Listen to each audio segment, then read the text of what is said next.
ખેડ બ્રહ્મા નગરપાલિકા દ્વારા 30/7/2026 રોજ ₹42 લાખના કામોનું ખાતમુહૂર્ત કરવામાં આવ્યું. ખેડ બ્રહ્મા નગરપાલિકા દ્વારા સીસી રોડ, બિલકા તળાવ, ગેટ કેમેરા, પ્રોટેક્શન ગ્રીલનું અંદાજિત ₹42 લાખના કામનું ખાતમુહૂર્ત ખેડ બ્રહ્મા નગરપાલિકા પ્રમુખ ડોક્ટર પ્રિયંકા ખરાડીના હસ્તે કરવામાં આવ્યું.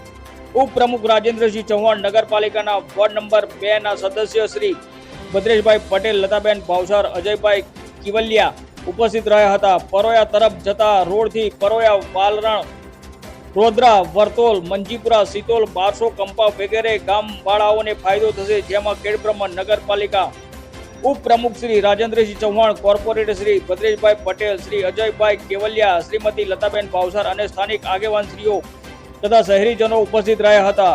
રિપોર્ટર જયેશ ઠાકોર સાથે શૈલેષ પટેલ, જિલ્લા બ્યુરો ચીફ, સાબરકાંઠા.